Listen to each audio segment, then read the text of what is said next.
My name is Abdul Karim Sisi. I realized from 2004. They accused me of murder.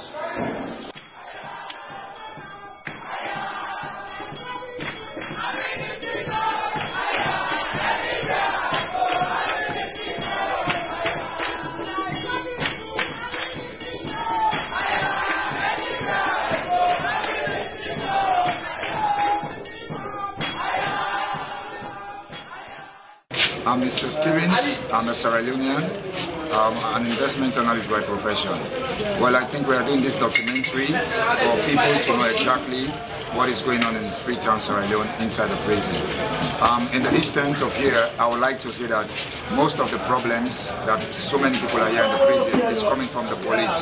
Because, first of all, they don't do proper investigation. The problem is, it's not the prison authorities that has to be blamed, because most of the people are arrested for minor crimes that I think that can be solved at the police station.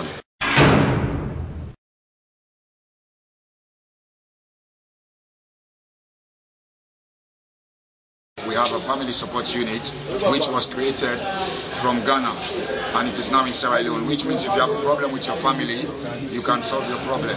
But most of these police officers, because I think of corruption, because of money, sometimes even innocent people are here, and that is making the prison become overcrowded.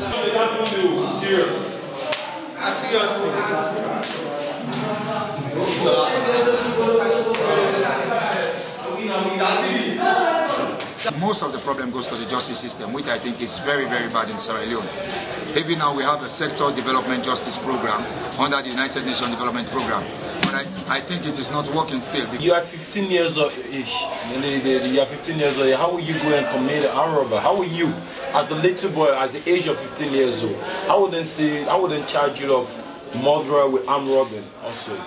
How? And I think that also the judiciary has a big role to play, because I think if the police makes a mistake, it is the experience of the judiciary to correct the mistakes of the police, because they are more experienced and they are more trained.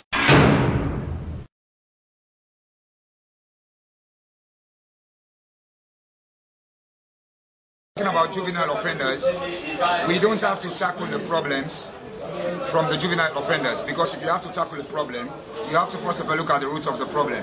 I think 85% of Sierra Leoneans know that most children come from broken homes. Because now you see these guys of 15 years, 15 years, 15 years, 15 years.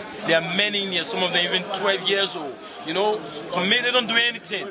They just carry some of them on the street because they are street boys. They live on the street, so they just arrest them and bring them in the prison. Some of them, if you see them, there's no facility. The toilet facility is difficult. The light on the floor, there's no bed, there's no mattress. I don't know. So that is the problem. No position, no food. And basically what the prison is doing about this, I think, is also a little bit problem. Because where we are for juvenile offenders, you don't have even any facility for rehabilitation, like at the dams. Because if you want to create a juvenile home for younger children, you have to create, first of all, a program for them to be able to learn. What I mean by this is they have to be able to get education even at the juvenile prison. What's your name? Mohamed Kamara. Which year you can Panambaro prison? Yeah, 2010. Yeah, 2010. Yes. What you do, Kaya? The chief computer laptop, the one Ghana must do. The chief computer laptop, yes. One bag food. Yes. Kaya. Yes. How many years they give you? 1 year and 6 months. 1 year, 6 months imprisonment. Yes. Okay. Because for people under age, they must have a problem, either from the family or from their background. But they don't take this into consideration, right? As long as you're a young offender, what they even try to do is, they even try to bring you here where adults are, which I think is wrong.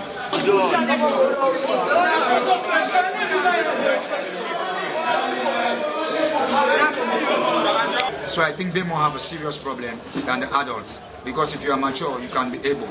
Like I just said, people here for 6 years, 7 years, 8 years, they can cope. Issa Kamara came here in 2010, February the 5th, and he's facing a lot of difficult problems in there now. Number one, the sexual harassment about homosexual in the prison, and he's facing a lot of difficult. Number two is the water. You don't have water for the kid, 15 years old, 16 years old, they don't have water because sometimes they get water. Late 7 o'clock in the night, they eat food without getting no water. So for them, they are facing a lot of problems. They have little kids in here. It's not easy with them in the prison.